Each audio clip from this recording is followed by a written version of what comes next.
What's going on, everybody? It is the one and only Q from Retro Q Gaming here, and out of nowhere, Sony have just completely dropped some random info, unexpectedly, about the PlayStation 5's joypad. Now, everyone expected that the PlayStation 5 joypad was going to be called the DualShock 5, but it turns out they've opted for a different name. I don't know why, but they're calling it officially the DualSense. Now, of course, I'm pretty sure everyone is just going to abbreviate it to DS5 because we'll just call it the DualShock 5 basically. But what we're going to do is we're going to look at the controller, some of the official specs, and we're going to look at some observations, some questions, some theories, and all that I have from looking at all of this info.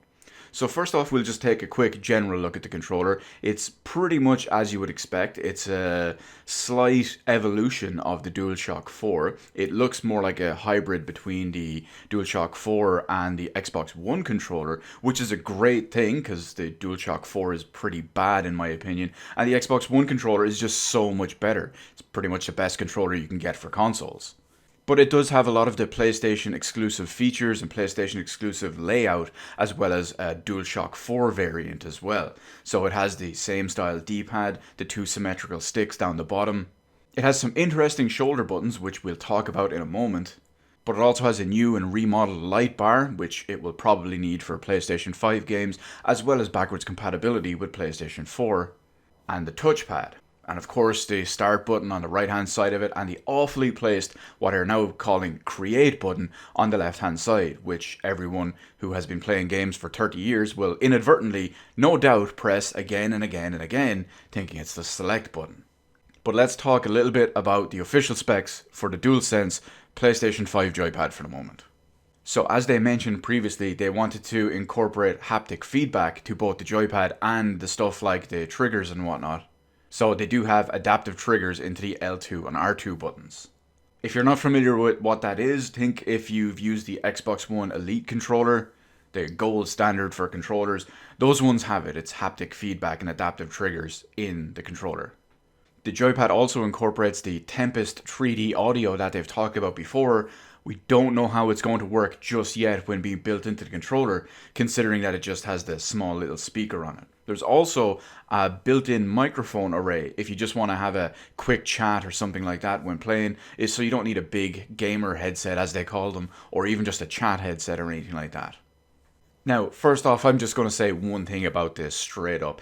If this is the default color for the controller, it's absolutely awful. I think white electronics are absolutely disgusting. There's one or two I can tolerate. The only one off the top of my mind is the Sega Dreamcast. The Nintendo Wii was awful color. Wii U 8GB was an awful looking color. I could even tolerate the Xbox 360 original models. And typically, the PlayStation controllers have been one solid color. I'm sure you could get ones with different designs and maybe two-tone ones and all, but the default de facto launch ones were usually just one color. Now, it's like they're blending the two-tone in there. The majority of it being white, and you've got a little bit of it in there as the black. Before we go any further though, I've already found some artist representation of what an all-black version of this joypad would look like, and it looks so much better. But now back to the joypad itself for a moment. So you can see that they've moved the light bar. It's now no longer along the top of it, but it's now split into two down the sides. Or should I say down the sides of the touchpad in the center. Now maybe that will still allow it to work and function as one giant light bar, or maybe it will allow it to function as two. Maybe the one you're playing a first person game, the one on the left is your health and the one on your right is your shield or something like that. I'm getting a bit ahead of myself, wanted to do the observations and all a bit later. Let's pull it back. Overall though, I do think the new placement of the light bar not only looks much better, but I know me personally, I have blinded myself so many times when I go to scratch my eyes or my face or whatever it is with the DualShock 4, and I just raise it up and boom, I'm blind. Of course, it charges via USB-C. This is something we already know. And they've quoted that the internal battery is going to be really, really strong, which was a massive negative point when it comes to the DualShock 4. So we'll give you the quick little official blurb here at the moment, before we go on to the observations and whatnot. DualSense marks a radical departure from our previous controller offerings and captures just how strongly we feel about making a generational leap with PlayStation 5. The new controller, along with many innovative features in PS5, will be transformative for games, continuing our mission at PlayStation to push the boundaries of play, now and in the future. To the PlayStation community, I truly want to thank you for sharing this exciting journey with us as we head towards PS5 launch in holiday 2020. We look forward to sharing more information about PS5, including the console design, in the coming months. Okay, so that's the official side of it out of the way. Let's speculate, let's theorize, let's do all this stuff. So first off, looking at the front of the joypad yet again. Now, I have a couple of different interesting things to talk about here. Number one, you can see that the PlayStation logo, which we can now assume functions as the PlayStation home button, despite it not being a super obvious circular button like it was on the previous ones. But it does seem to look like it would be a button. But that brings up another question. What is the little thing under the PlayStation logo? Now, at first, I was very, very confused to what this could be. But then a little bit, once I was going through everything and making the notes and whatnot, it dawned on me that it's probably a mute button for the microphone. I could be wrong, there could be something else in there. But right now, I'm assuming it's just a mute button. Typically, people would have headsets with mute buttons on them or on the cable or something like that. But if this joypad has a microphone built inside it, it might need an easy one just for that if you're chatting with it.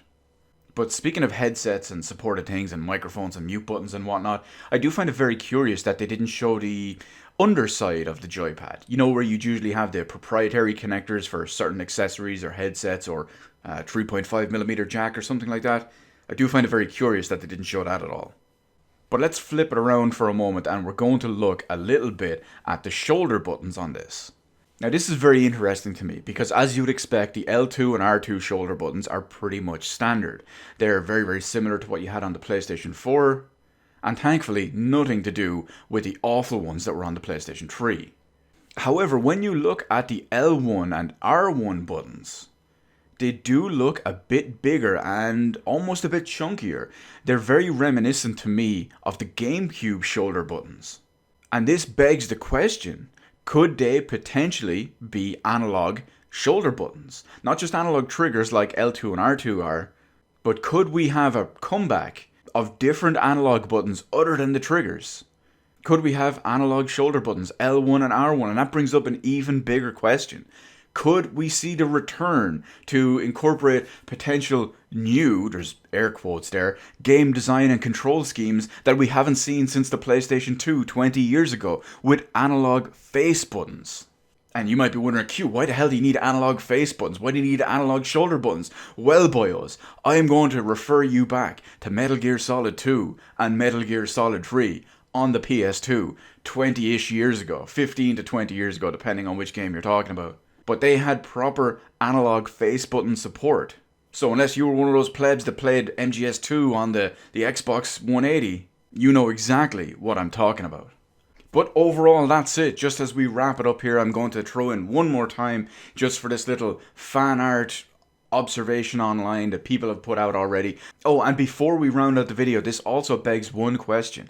If this controller we have with the primary white and the smaller bit of black on there too, if this is the default design for the joypad, does that mean that the base default design and color for the PlayStation 5 is going to be white? Personally, I hope not. I also hope they just do a basic black controller and a basic black console, because as I mentioned, white electronics are absolutely hideous. But anyway, we'll round it out here with the last question altogether. What do I think of it? Well, colour aside, overall, I think it looks decent. I think it probably is going to be a little bit better than a DualShock 4, a controller I personally hate.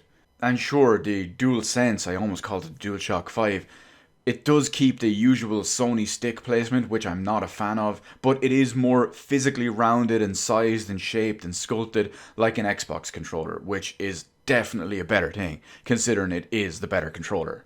But that's it for the moment. We're going to have to wait and see what they talk about down the line. If there's more features, more stuff that ties into the console and the operating system that we don't know about just yet. Maybe eventually down the line they're going to show off the bottom, the one that they conspicuously left absent today. Maybe there's a proprietary connector on the bottom. Maybe there's no headphone jack or whatever it is. Hopefully they reveal all that eventually. Anyway, in the meantime, let me know what you think of the controller in the comment section below. And of course, over the next week, look forward for every single PlayStation based media outlet to post 20 different topics regarding this one damn thing.